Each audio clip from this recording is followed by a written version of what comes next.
bringing hope the world over. Hope Channel.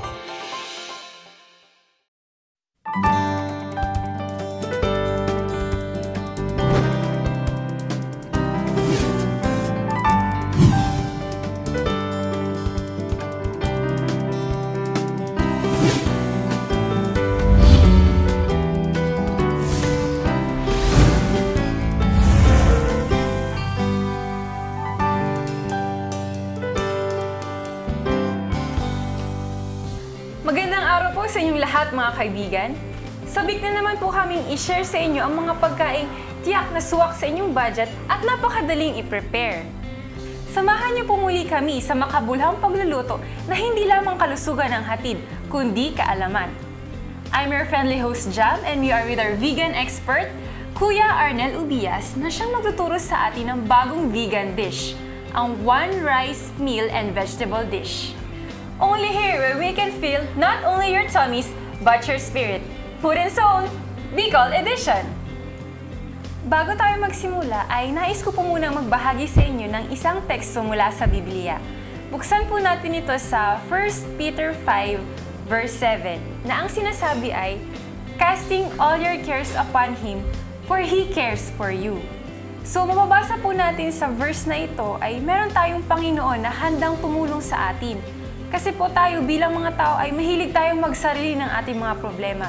At nakakalimutan natin na meron tayong Panginoon na handang tumulong sa atin at handang ibigay ang kanyang makakaya para po matulungan tayo sa ating mga pinagkakaabalahan. Tama po yun, di ba po, Kuya Arnel? Oo, tamang-tama yun, Jam. Kasi dahil sa pagmamahal ng Panginoon sa atin, talagang binibigay niya tulad ng halimbawa sa pagkain natin, kusang binibigay niya ang mga dapat na kailangan natin sa pamamagitan ng pagkain. Tapos, huwag tayong magkaroon ng pag-aalinlangan, sabi niya. Mag-asa tayo, trust in the Lord, na magiging malusog tayo. Ayan, so maraming salamat po, Kuya Arnel. Ngayon po ay dadako na tayo sa ating dish, ang One Dish Rice and Vegetable Meal. So, Kuya Arnel, ano na po yung mga ingredients na kailangan natin para sa dish na ito? Ang one dish meal na ito ay ginagawa na ito, parang tamang-tama ito sa mga biyahero. Halimbawa, may babaonin sila, mga nag-oopisina. One dish meal tinatawag natin, nandun na yung may carbohydrates na kumpleto na sa nutrients. Kaya ang mga ingredients ito, mag-uumpisa tayo sa meron tayong sayote, half a cup of sayote, half a cup of carrots, half a cup of eggplant. Ito may protein tayo, may kadyos, half a cup of kadyos. Tapos yung mga ingredients natin, pang saute, celery, lemongrass, garlic, turmeric, ginger, and red onions. Meron din tayong bell pepper, tomatoes, may pampatamis tayo, itong pineapple at saka raisin, at yung carbohydrates natin, brown rice na unpolished. Tapos yung seasoning natin, yung naturally fermented soy sauce, salt, and herbs. Ngayon po, mag-uumpisa na tayo. Yung first 4 ingredients po natin ay ilalagay po natin dito sa steamer. Sa steamer po, ang steamer po ay siyang pinakamainit kumpara po sa boiling kasi vapor na po yun eh. Kaya po ilalagay natin to sa steamer pot. So, mas madali pong maluto kapag steam ang ginagamit natin compared sa boiling. Opo. Yan, at mukhang napakainit nga ng ating steamer ngayon. Inulugang po siya ng piso sa loob. Ngayon, naririnig po natin may tumutunog na piso. Kasi ibig sabihin nun, yan yung signal natin na may tubig pa. Oras po na tumigil na yung tunog ng tubig, ibig sabihin yan, masusunog na ang ating ini-steam kasi wala ng tubig. Okay po, Ayan, napakagandang tip po yan para sa ating mga kaibigan. Kung gusto nating malaman kung may natitira pang tubig na nagbo-boil, lagyan natin ng piso. Kapag tumutunog pa, ibig sabihin may tubig pa at nagbo-boil ang tubig na to. Lalagay na po natin yung mga fruit ingredients. Yan yung carrots, sayote. Yan po, tatakpan na po natin.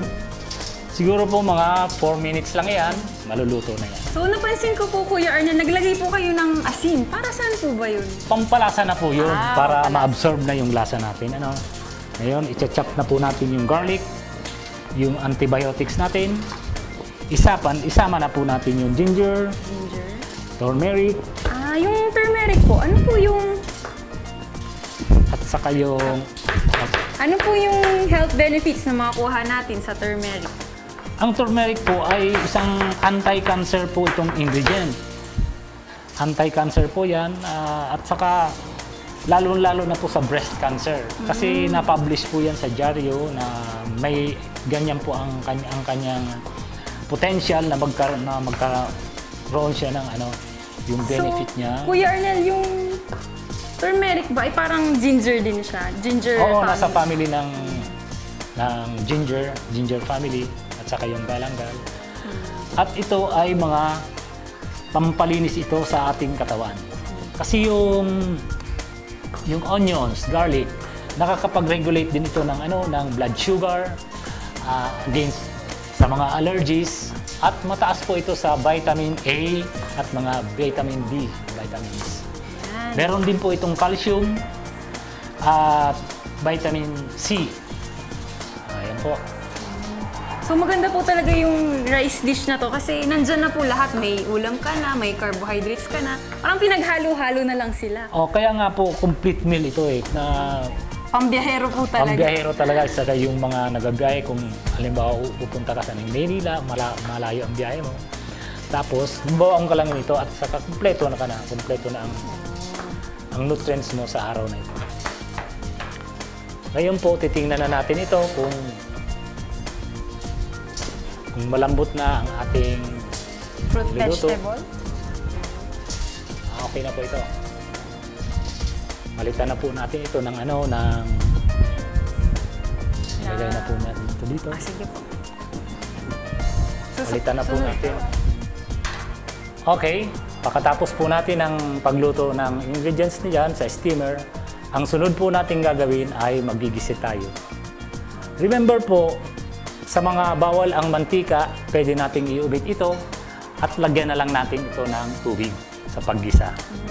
So, Kuya Arnel, kapag hindi pala pwede, ay mas maganda na tubig na lamang yung gamitin natin instead of oil.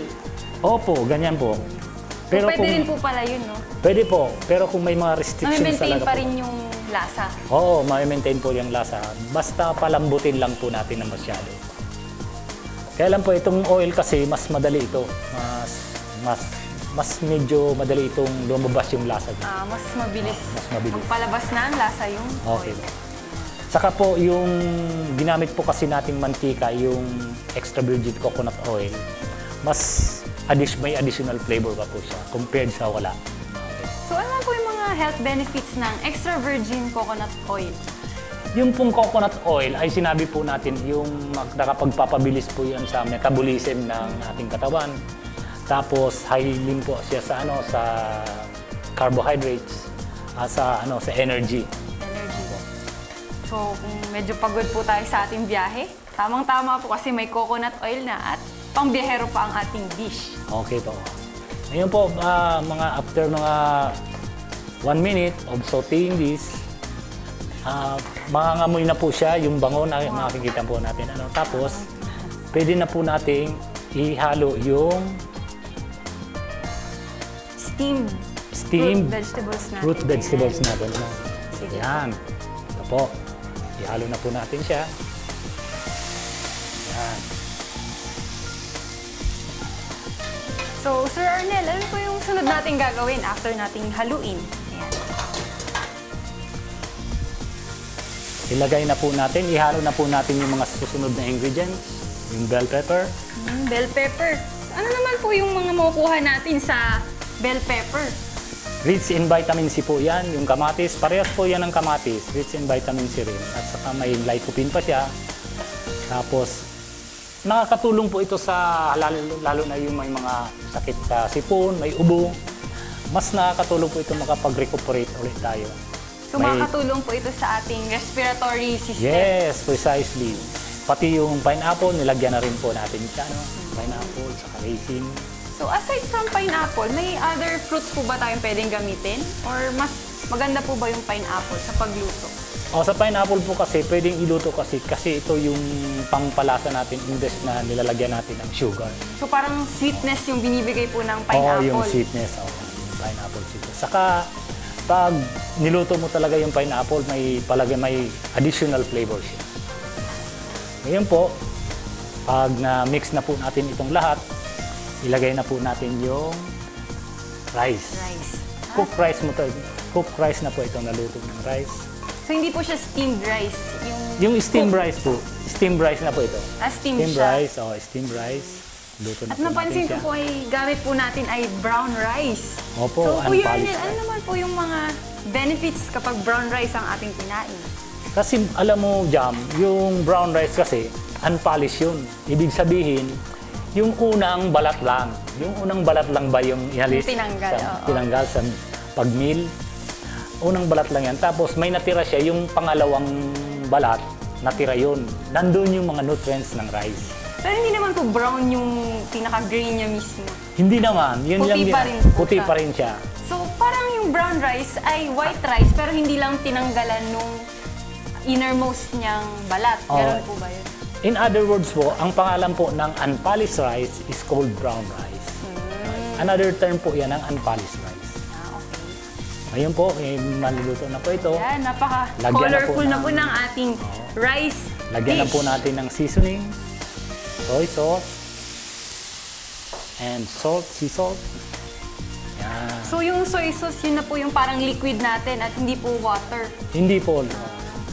Pwede pong sea salt na lang ang lagay natin. O kaya yung either sa of the two, pwede pong ilagay. Ngayon, papatayin na po natin ang ating heat. Halo-haloin na lang po. Para po hindi dumikit sa ating pan, yung Tapos, rice. lagyan na po natin siya ng herbs. Ang ilalagay po natin ay coriander. Coriander. So, para saan po yung coriander?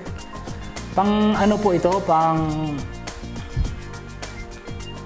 Pantulong sa digestion. Digestion. At Siyempre, saka fiber pampalasa. din. O pampalasa. Ito po yung celery. Kailan Isasaboy po natin yan dito sa coriander, celery. Kasi po, ayan. alam mo po yung celery, iniiwasan po din natin itong subject na mabuti sa init. Kasi ang celery ay anti-constipation, nakakapagpababa rin po ito ng blood pressure at cholesterol. At saka anti-cancer ito, Jam, alam mo yung anti-cancer. Kaya iniiwasan natin siyang masubject na masyado sa heat. Kaya, ayan po, ayan na. So, ang principle po pala sa pagluto ng gulay ay less heat is better. Opo, talagang yan po ang pinaka-ideal, yung raw food. Kasi sinasabi po natin na yung mga enzymes, living enzymes na binibigay sa gulay, ay iiwasan po natin yung mawala sa pag na-subject natin sa heat. Okay po? Ayan. Ngayon, kung gusto po niyong mahanghang, pwede po nating haluan ng sili. Sili. Siyempre, bentang-benta po yan sa mga taga-Bicol. Yan, chopped sili. Yung green, pwede rin po ba yung green? Pwede po yung green. Pero mas maanghang po ba Mas yung maangha po itong yung red. Okay na po ito. Magpi-plating na po tayo. plating? Ayan. Plating, yan. Yung plate. Tapos, i-transfer na po natin dyan. So, Sir, Kuya Arnel, gano'n naman po katagal mapanis yung ganito? Gano'n po yung katagal yung shelf life ng ganitong klaseng dish? Kasi magbabiyahe po tayo. So, ano po yung shelf life? Ang shelf life po nito, maghapon, pwede pa po ito. Be careful lang po kayo sa pagpapackaging. No? Ang dapat po yung malamigan muna natin, palamigin, mawala mo yung usok. Saka natin siya lalagay sa packaging. Sa papel, yung disposable cups na made in rice paper. Pero wag lang yung plastic. Dapat po. Environmentally friendly po tayo. Okay po. Tapos lagyan na po natin ng chili at saka spring onions. Yan po. Yan. Meron na po tayong dish. Yan. One rice, dish meal, and vegetable meal.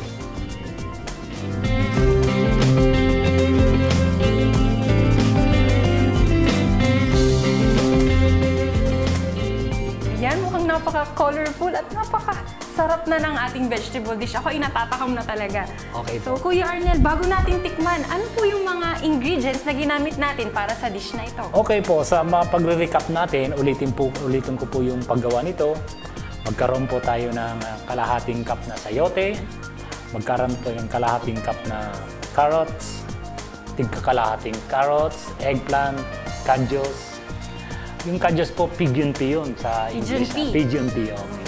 Ang pinaka-protein natin po, kasama sa carbohydrates. Meron po tayong garlic, onion, turmeric, galanggal, celery, tanglad, at saka may bell pepper. Meron pa din tayong kamatis, pineapple, raisin, at saka yung main ingredient natin, yung brown rice, ang polished rice. Ayan, tapos na ang ating one dish rice and vegetable meal. At ako ay natatakam ng tikman ang ating dish na ito. Gusto mo na bang tikman yan? Syempre naman. Kukuha kita ng kutsara. Yan. Ayan. Tikman mo na. Tikman na natin ang ating one rice dish and vegetable. Yan, tamang-tama yan. Pag nagbiyahe ka, papunta ng Palau, kaya sa Manila. Meron ka ng baon, isang... Saktong-sakto. Yan pala. Crunchy pa rin yung vegetable. So, tama po talaga yung tip nyo na half-cook lang, hindi masyadong over yung pakaluto. Kasi yung pakabalansin niya. Yung sweetness ng pineapple at saka yung raisin. Maraming salamat po, Kuya Arnel. Kung ganito kasarap ang ating dish, tiyak masarap din po ang susunod na ating recipe. At yun ay ang tofu cheese sandwich. Kuya Arnel, ano naman po yung mga ingredients na kailangan natin para sa ating next recipe? Ang next recipe po natin, kukunin natin yung mga ingredients. Yan, so kinukuha niya po ang ingredients for our next recipe, ang tofu cheese sandwich. Ayan, so Nandito po kita ko na tayo. ang tokwa natin. Meron po tayong tofu, isang slice ng hard tofu. Meron po tayong basil, lettuce, green onions, may kalamansi. Meron po tayong garlic, tomatoes, pepino, and bread, whole wheat bread. Whole wheat bread. Opo. Ngayon po, pag umpisa po natin ito, gagawa muna po tayo ng tofu cheese.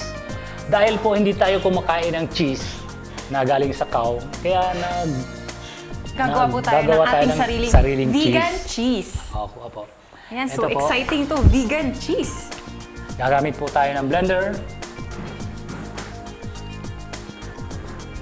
Ilagay lang po natin ang lahat dito sa... Ayan. So ano naman po, Kuya Arnel, ang mga health benefits na makukuha natin sa tofu o tokwa? Alam mo, Jam, itong tokwa ay vital nito sa ating katawan, di ba? Yung tofu kasi, puno ito ng yung pang-supply ng protein natin. Dito, main Siyempre, source ng protein. May calcium yan. Saka nakakapagpaganda yan ng tone, ng skin. Ha? Papaganda daw ng skin. Oo. So kaya pala yung mga Japanese, iba pong mahilig sila sa soy products, yung tokwa, miso. So marami silang kinoconsume ito, kaya mahaba yung kanilang lifespan. Oo, mahaba ang kanilang lifespan. Kasi aside from tofu, hindi sila masyadong kumakain ng meat. Na kung saan ay pinanggagalingan ng sakit. Kasi sa lifestyle nila, mas marami silang kinakain na vegetables galing sa tinanim. Tama po yun, Kuya Arnel. At alam po natin na yung tokwa talaga ay isang magandang meat substitute. Opo. Ngayon, lalagyan po natin ng garlic at saka po kalamansi. Kalamansi at Garlic, tapos salt. Salt. Yan, Ito so po yung gagawa po salt. tayo ngayon ng tofu cheese.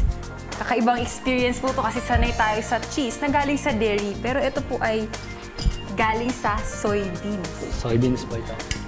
Tapos Dinurog po natin na didurugin po natin ng konti. At ayan na. Yun. I-pulse lang po natin ito, konti-kunti lang. Tapos, lagyan po natin sila ng olive oil. So extra virgin po ulit. Extra virgin olive oil po ito. So hindi po dumaan sa init yung ating olive oil, kaya siya tinatawag na Extra virgin. Ayan. Ngayon po, para madurog siya, tutulungan po lang natin siya ng kutsara. Ngayon, lalagyan po natin siya ng chopped basil leaves, mga 3 leaves. So, Kuya Arnel, ano naman po yung mga benefits na makuha natin sa basil leaves? Ito po yung diuretic po ito. Tapos, pwede rin po itong gawing tea para pampakalma ng ating tiyan kung meron tayong mga indigestion. Ito po ay magandang iniinom. Ang bango niya po, no? Oo. Pwede rin po itong gamitin sa mga pasta, pampabango. Ayan. Pag roughly chop na po natin, halo na po natin dito. Ayan. So, Saka ilagay na po natin ang ating basil. I-pulse po natin ulit.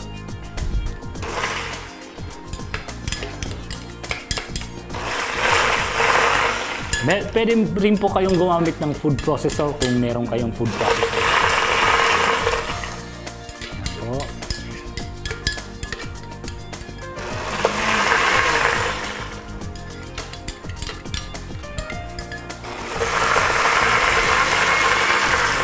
So, Kuya Arnel, Okay. yung basil po ay pwede rin po ba natin yung makuha dito? Or kailangan po ba nating bumili sa mga specialty grocery stores? Or kaya na po ba siyang i-grow locally? Oo.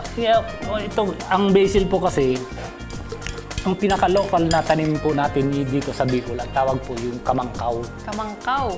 Yun ang pinaka-local na basil natin. Pero Kasi hindi talaga siya iba-ibang- basil, pero family ng family basil. ng basil sila. Okay, so pwede siyang maging substitute. Okay, in case opo. na wala tayong Yung local makuhang po natin. basil. Oo. Pero ang pinaka-mabisa po dito, pinaka-magandang gamitin natin yung sweet basil. Kasi yung ibang klase, may distinct flavor siya na parang sa cheese. Oo nga po, kasi po may Thai basil din po tayo. Iba't Opo. ibang klaseng basil. So, mas preferable talaga po yung sweet basil. Yung sweet basil. Ngayon po, eto na, mag-i-assemble na po natin.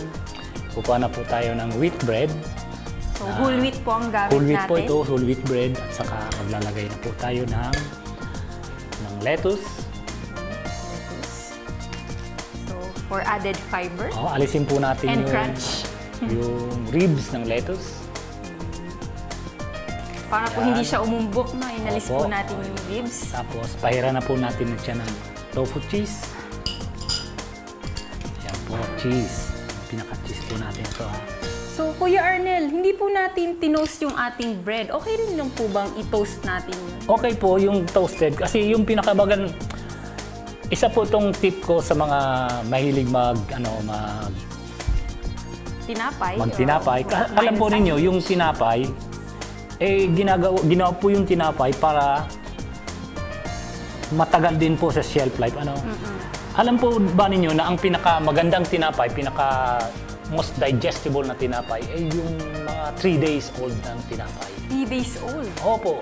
Kasi bakit po?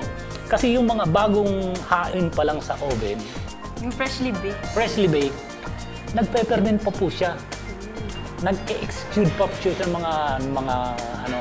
yung moisture na galing sa fermented na yeast, ganyan, yung pampalsa natin. Naglalabas pa po siya. Kaya sa pamagitan po niyan, kung kakainin ka agad natin yan, magkakaroon po tayo ng fermentation sa loob ng tiyan. Imbes na hintayin natin siyang ma-ferment, sumingaw. Yung sumingaw ba yung moisture niya? Kinain na natin, di sisingaw yung sa loob ng ating katawan. Kaya ang tinatawag po diyan, ang pinaka-the best po ay yung 3 days old na tinapay, tapos twice baked na Twice tinapay. baked, meaning ito-toast po natin. Ito toast po ulit. Ang tawag po dyan ay Zwieback bread. Zwieback bread. Zwieback bread. Twice baked bread. Twice baked bread ang ibig sabihin. Kaya ito po ay pinag-bake na po natin ito, pinag-oven pa rin natin ito. Kaya almost dry na po siya, almost dry. Nawala na po yung moisture niya. Kaya ito very digestible na po ang bread natin. Lalagyan na po natin siya ng lettuce. Lettuce. Yan. Kaya may nutrients naman po tayong mga enzymes na palagi natin kailangan. Tapos lagyan po natin siya ng raw kamatis, meron na tayong lycopene, at lagyan na natin sila ng pipino.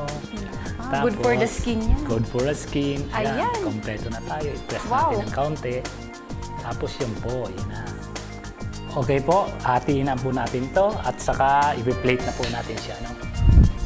Yan, so ipi-plate na natin ang ating tofu cheese sandwich. Tofu cheese sandwich.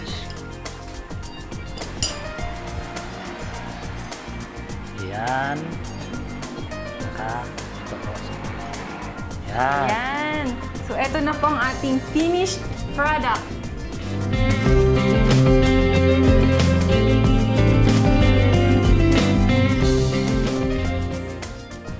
Tofu cheese sandwich.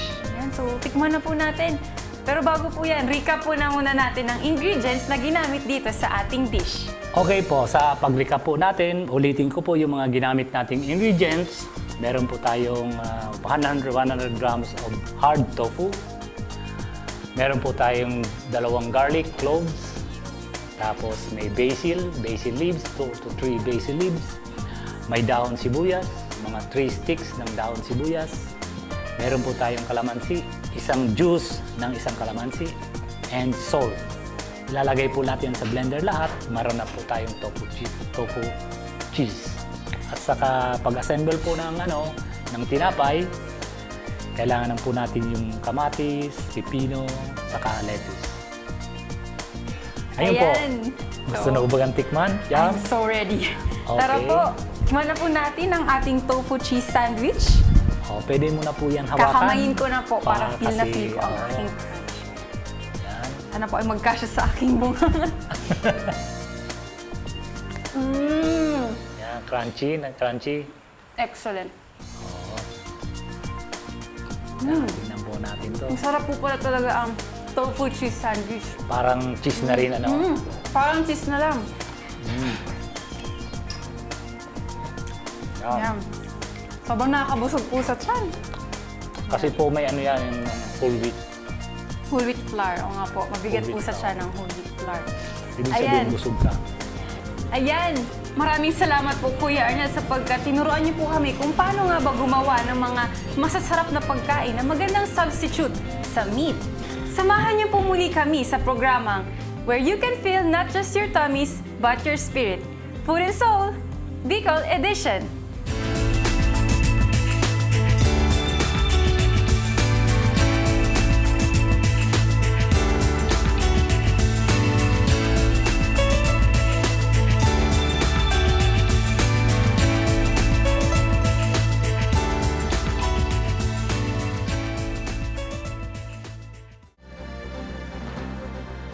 Bringing God's truth home. You're watching the Hope Channel.